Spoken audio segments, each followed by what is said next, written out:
इस्लामाबाद दुनिया भर में पाकिस्तान की पहचान है। शहर बेमिसाल इस्लामाबाद जिस जगह पर बसाया गया वो दौरे कदीम से हिंदुस्तान और काबुल के दरमियान मरकजी शाहराह के तौर पर इस्तेमाल होती रही है।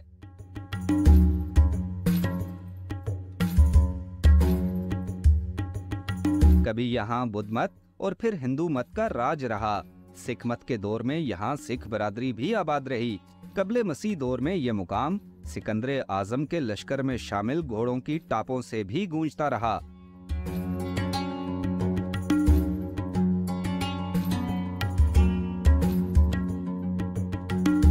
चंद सदियां पहले जब ये इलाका शेरशाह सूरी के मफ्तू इलाकों में शामिल हुआ तो यहाँ से कुछ फासले पर टेक्सला के मशरिक में दिल्ली और मगरिब में काबुल को मिलाने के लिए एक राहदारी की तामीर की गई। माजी की यह अजीम राहदारी कई सौ बरस तक शेरशाह सूरी रोड भी कहलाती रही।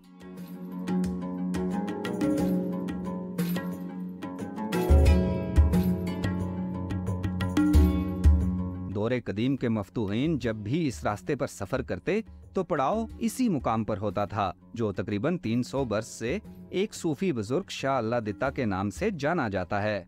आपको जैसे जानते हैं कि इंसान जो कदीम इंसान है वो गारों में रहता था, लेकिन आज सिर्फ वही गारें बाकी हैं जिनकी अहमियत किसी न किसी हवाले से मजहबी है या उससे कुछ असातीरी रवायात मुंसलिक हैं।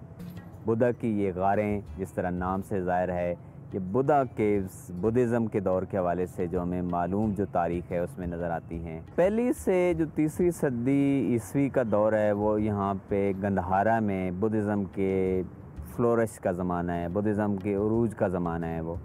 तो उस दौर में जो बुद्धिस्ट मॉन्क्स थे वो जब टेक्सला से कश्मीर जाया करते थे, टेक्सला से वो मगध जाया करते थे, जो उस वक्त बुद्धिज़्म का जो है वो राजधानी थी इस पूरे हिंदुस्तान की, तो वो इन गारों के अंदर ठहरा करते थे। और इन गारों के अंदर जो गंधारा से जो गुज़रने वाले जो बड़े बड़े सयाह हैं, चीनी सयाह हैं, वो भी यहाँ से गुज़रे हैं और उन्होंने इन गारों का तज़किरा किया है।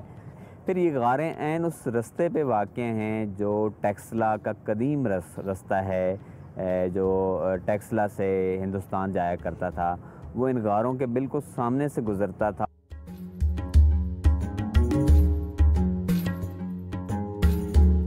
जहन में ये सोच उभरती है कि सब मफ्तूहीन और उनके काफिले पड़ाव के लिए इस मुकाम का इंतखाब क्यों करते थे।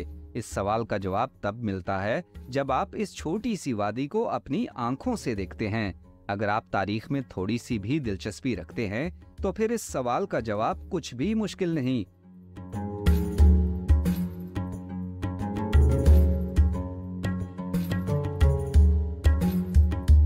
दौरे कदीम में जगह जगह शोरिश आम थी। लश्करों और काफिलों पर घात लगाकर हमले और लूटमार भी आम थी। इस जगह की अहमियत ये थी कि एक तो यहाँ इंसानों और घोड़ों के लिए पानी वाफिर मिकदार में मौजूद था, दूसरा इतराफ के बुलंद पहाड़ों से मौजूदा रावलपिंडी और इस्लामाबाद शहर की हदूद में दूर दूर तक नजर रखी जा सकती थी।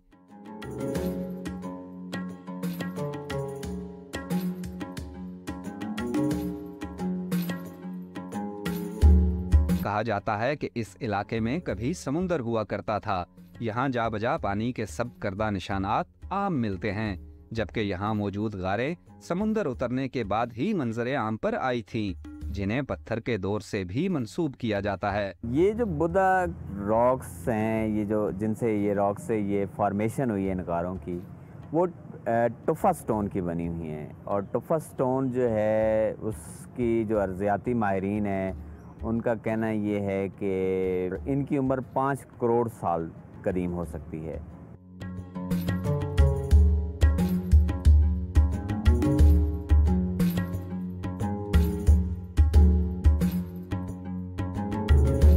बुद्ध मत के बाद यहाँ हिंदू मत और सिख मत का भी राज रहा। इस मुकाम पर जहाँ अब आम का ये तन्हा दरख्त खड़ा है, एक बाग हुआ करता था जो कि साधु का बाग कहलाया, लेकिन आज यहाँ इस तन्हा दरख्त के सिवा कुछ नहीं है। इन गारों की कदीम जो हमें लिंकेजेस हैं वो तो बुद्धिज़्म से मिलते हैं मालूम तारीख के शवाहिद से, और उसके बाद हमें उस वक्त पता चलता है जब 1765 में जो सिख भंगी मिसल है उसने ये इलाका ये फ़तह करता है, ये पोठवार का इलाका। तो उसमें के एक सरदार हैं, सरदार मुलक्खा सिंह थैपुरिया। तो मुलक्खा सिंह थैपुरिया जब इस इलाके को फ़तह करते हैं तो उन्हीं के ख़ानदान में से एक बुद्धा सिंह है जो वहाँ पे साधु का जो है वो एक बाग जो है वो बनाता है। उसी में से सरदार साधु सिंह भी हैं, उसी फैमिली में से। इन्हीं कदीम गारों में से एक के साथ पहाड़ की बुनियाद से एक चश्मा भी रवां दवां है। कहते हैं कि इस चश्मे की रवानी तब से जारी है जब से ये मुकाम दुनिया के सामने आया। यहाँ पड़ाव डालने वाले लश्कर और काफले इसी चश्मे से सैराब होते थे, जबकि लश्कर में शामिल घोड़ों और जानवरों की प्यास बुझाने के लिए भी ये बहता पानी काफी हुआ करता था। ये जो अलेक्जेंडर हैं, जो सिकंदर आज़म, वो भी इसी रूट पर आए हैं। ये जो फिर मुग़ल हुक्मरान यहाँ आबाद रहे हैं जो है ना जी, तो उन्होंने भी यहाँ स्टे किया है। अलेक्जेंडर ने भी यहाँ स्टे किया है, उसने भी पानी पिया है इधर। तो और भी कई बुज़ुर्ग आए होंगे और या अल्लाह आए होंगे जिनका इधर गुजर बसर रहा होगा।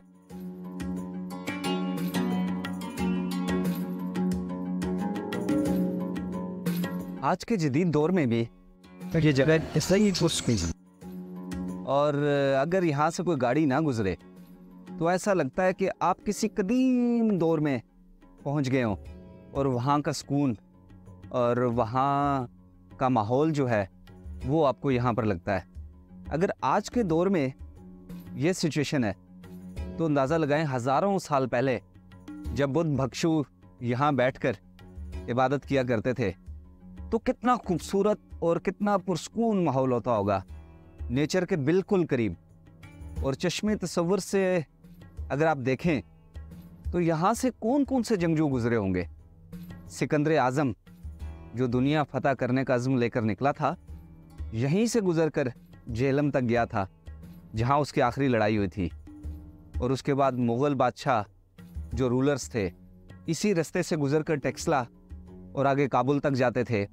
और जो काबुल के वारियर थे जिनमें शेरशाह सूरी भी हैं, वो इन्हीं रास्तों से चलकर दिल्ली जाते थे जंगें करने के लिए, इलाके फतह करने के लिए। तो ये जगह एक तारीखी पड़ाव कहलाती थी। जब भी ट्रैवलिंग होती थी दिल्ली से काबुल के दरमियान तो एक पड़ाव ये भी होता था। और पड़ाव क्यों होता था? पड़ाव इसलिए होता था कि ये जगह पहाड़ों में घिरी हुई है, ये एक पोशीदा जगह है और यहाँ पर बड़े बड़े लश्कर जो हैं वो हिफाजत से क़याम कर सकते थे। और इसके आसपास जो पहाड़ हैं वहाँ से दूर दूर के इलाकों की निगरानी होती थी ताकि कोई हमलावर लश्कर पर हमला ना कर दे। तो बड़ी अहमियत है इन गारों की, इन केव्स की, जो बुद्धा केव्स कहलाती हैं। और यहाँ पर आप आएँ, आकर फील करें, माजी के झरोकों में जाएं और महसूस करें कि यहाँ पर माजी में कौन कौन से तारीखी दौर गुजरे होंगे।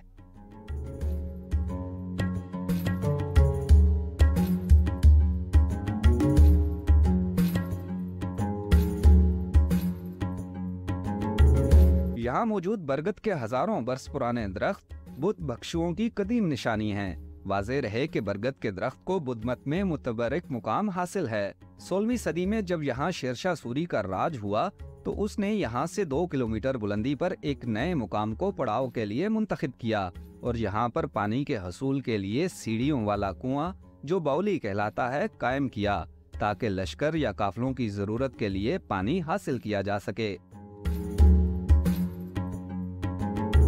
अभी हम पहुंचे हैं उस तारीखी मुकाम पर जहां शेरशाह सूरी ने लगभग 500 साल पहले एक बाउली बनवाई थी।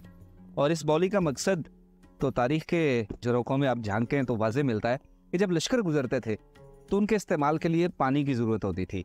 इसलिए शेरशाह सूरी जो है वो विजनरी था। जहाँ पर भी वो रास्ते बनाता था, जिन रास्तों पर वो ट्रेवल करता था, कोशिश उसकी होती थी कि वहाँ बाउली बना दी जाए, पानी के कुएँ बनवा दी जाएँ जहाँ से बड़ी तादाद में लोग पानी इस्तेमाल कर सकें। तो ये भी एक ऐसी ही बाउली है जो शेरशाह सूरी स्टाइल में तामीर हुई है। इसका कुआं तो ये है, बेसिक जो सोर्स जिसको हम पानी का कह सकते हैं वो ये कुआं है और इसमें अभी भी पानी मौजूद है। खाक नहीं है, हम लोगों ने गंदगी फैलाई हुई है, लेकिन यह है कि पानी इसमें मौजूद है। और ये इसका उतरने का रास्ता था, सीढ़ियों से उतर के आप नीचे जाके बड़े बर्तन में आप पानी भर सकते थे, जिसको मशकीज़ा, मश्क कुछ भी कह लें आप, तो वो भर लिए जाते थे। उस दौर में तो चमड़े के होते थे, तो वो भर के तो पानी ऊपर लाया जाता था, उससे ज़्यादा लोग पानी पी सकते थे। तो शेर शाह सूरी बहुत सी तामीरात जो है उसके क्रेडिट में है, तो ये भी उसी के क्रेडिट है। और ये जगह जो है ना, ये बड़ी यूनिक है। ये हरीपुर और इस्लामाबाद का बॉर्डर है। उस दौर में तो ये अलग अलग इलाके नहीं थे, लेकिन अब बाउंड्रीज नहीं लग गई हैं, तो ये बड़ी बुलंद मुकाम है। और इस्लामाबाद जहाँ इस साइड पे ना पूरा इस्लामाबाद का शहर है, वो भी दिखाई देता है। तो जब हम यहाँ आए शाला देता केव्स देखने के लिए, तो ज़रूरी था कि आपको ये बावली भी दिखाई जाए। शेर शाह सूरी की आप बावली देखें और सोचें कि उस दौर में ज़िंदगी कितनी मुश्किल थी। पानी भरने के लिए भी क्या क्या जतन करने पड़ते थे, लेकिन शेर शाह सूरी की इस टेक्निक ने उस मुश्किल को तो आसान कर दिया था।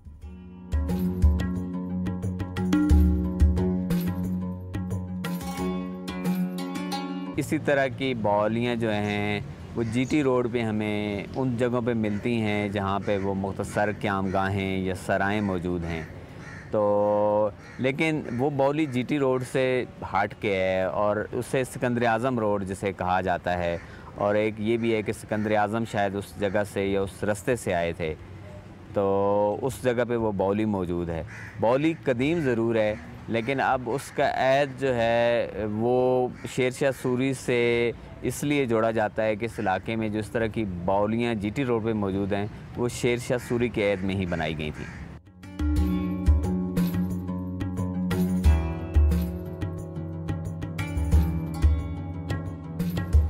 जैसे जैसे ज़माना बदलता गया, इंसान भी तरक्की के मराहिल तय करता रहा। ज़राए आमदोरफ्त घोड़ों से आगे निकलकर ट्रेन तक पहुंच गए। अंग्रेज़ दौर में जब यहाँ ट्रेन की पटड़ी बिछाने का मंसूबा बना, तो यहीं से कुछ फासले पर नीचे जनूब मशरिक में रेलवे स्टेशन बनाने का फैसला किया गया, जिसकी तामीर 1881 में हुई। ये रेलवे स्टेशन और रेलवे ट्रैक आज भी न सिर्फ काबिले इस्तेमाल है, बल्कि रोज़ाना हज़ारों मुसाफिर यहाँ से गुजरते हैं। ये मुकाम अब पीर मेहर अली शाह की निस्बत से गोलड़ा रेलवे स्टेशन कहलाता है। तारीखी अहमियत का हामिल ये रेलवे स्टेशन आज भी मुकम्मल तौर पर अपनी असल हालत में मौजूद है। सन 1881 में ये स्टेशन बना है, और ये स्टेशन स्टिल ऑपरेशनल है, और हमारे पास 5 ट्रेनें स्टॉपेज हैं। हज़ारा एक्सप्रेस है, मेर एक्सप्रेस है, थाला एक्सप्रेस, क्वाट एक्सप्रेस और अवेलिया पैसेंजर है। बिजली आने के बाद अगरचे अब इस इमारत में पंखे और बल्ब नस्ब हैं, लेकिन अंग्रेज दौर में यहाँ के रिटायरिंग रूम में नस्ब किया गया बड़े साइज का दस्ती पंखा अब भी मौजूद है, जबकि मिट्टी के तेल से जलने वाली उस दौर की जदीद लाइट्स भी यहाँ देखने को मिलती हैं।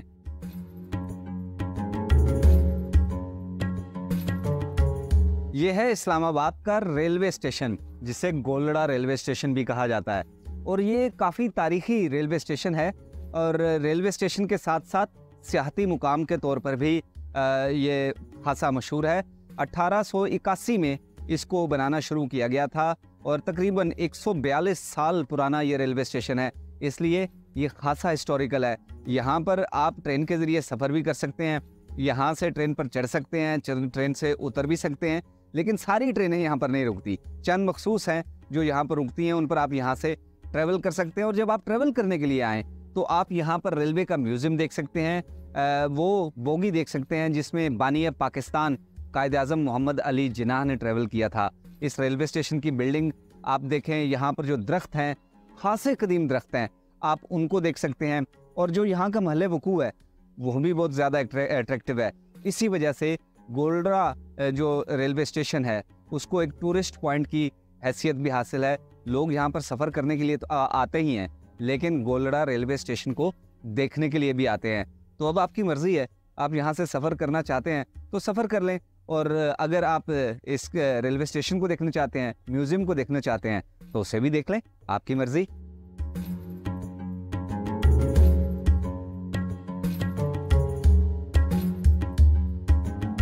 गोलड़ा रेलवे स्टेशन दर हकीकत रेलवे जंक्शन है, जहां से गुजरने वाली 2 लाइनें रेलवे निजाम को मुल्क भर से मुंसलिक करती हैं, जबकि बाकी लाइनें मुल्क के दीगर हिस्सों को कनेक्ट करती हैं। हमारे पास जो स्टॉपेज ट्रेनें हैं, एक मेर एक्सप्रेस है, जो पिंडी से मुल्तान तक जाती है। दूसरी थल है हमारे पास स्टॉपेज ट्रेन, वो पिंडी से वो भी मुल्तान जाती है। एक पिंडी से क्वाट जाती है, क्वाट एक्सप्रेस, और एक अवेलिया हज़ारा एक्सप्रेस है जो अवेलिया से कराची तक जाती है। एक पैसेंजर ट्रेन है हमारे पास स्टॉपेज जो पिंडी से अवेलिया तक जाती है, फिर अवेलिया से ट्रैवल करके मुख्तलिफ स्टेशनों पे स्टॉपेज करके वो पिंडी तक जाती है और मुसाफिरों को साथ लेकर जाती है।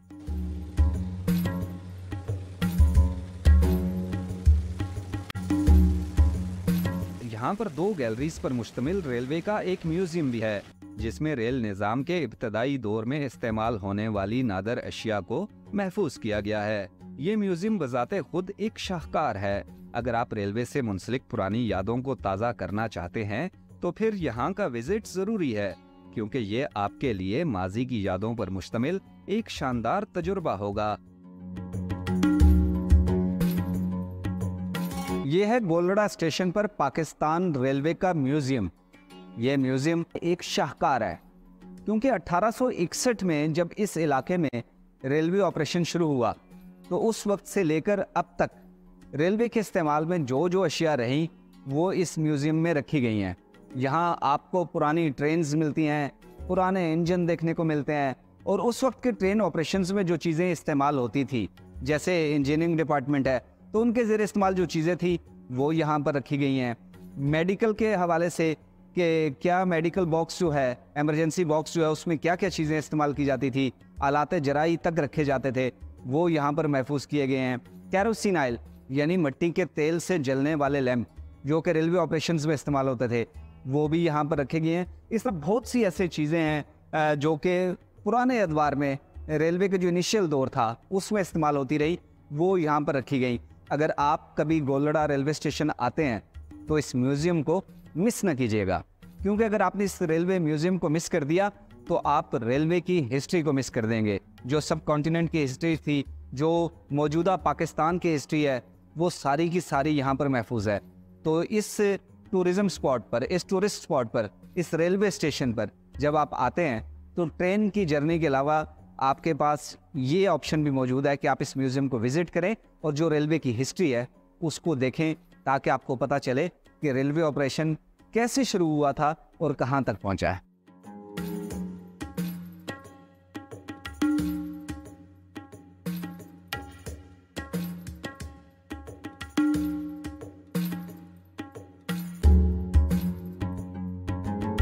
पाकिस्तान रेलवेज़ का डिफरेंट डिपार्टमेंट्स थे 1861 से 1947 तक।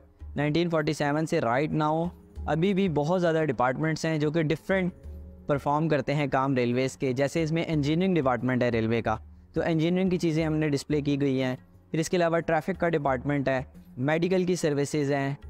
मेडिकल के अलावा हमारे पास रेलवे में जो फर्नीचर उस टाइम में यूज़ किया गया है वो सारा फर्नीचर यहाँ पर डिस्प्ले है। उसके अलावा रेलवे के आर्काइव्स मौजूद हैं। रेलवे में जो फेमस टनल्स हैं वो हमारे पास मौजूद हैं। और पाकिस्तान रेलवेज़ ने जब 1861 में अपना सफ़र का आगाज़ किया था तो उस टाइम में जो स्टीम लोकोमोटिव हुआ करते थे, उस लोकोमोटिव के कुछ मॉडल्स यहाँ पर मौजूद हैं। कुछ ओरिजिनल लोकोमोटिव्स हैं हमारे पास जो पब्लिक के लिए डिस्प्ले हैं। म्यूजियम के बाहर पुरानी मगर इंतहाई अहमियत की हामिल ट्रेन और बोगियां भी खड़ी हैं, जिनमें से एक बानिए पाकिस्तान कायद-ए-आज़म मोहम्मद अली जिन्ना के ज़ेरे इस्तेमाल रहने वाला रॉयल सैलून भी है। कहते हैं कि कायद-ए-आज़म मोहम्मद अली जिन्ना ने 1945 में कराची से लाहौर तक का सफ़र इसी सैलून में किया था, जबकि महारानी ऑफ जोधपुर के ज़ेरे इस्तेमाल बोगी भी यहीं खड़ी है। हमारे पास 2 रॉयल सैलून हैं, जिनमें से एक कायद-ए-आज़म मोहम्मद अली जिन्ना के ज़ेरे इस्तेमाल रहा है और दूसरा सैलून जो है महारानी ऑफ जोधपुर इंडिया से एसोसिएट किया जाता है अकॉर्डिंग टू रेलवे रिकॉर्ड्स। तो ये वो सब चीज़ें हैं जो कि रेलवे की तारीख़, रेलवे का जो असासा है उसको दिखाने के लिए एनएफ है एक म्यूज़ियम में।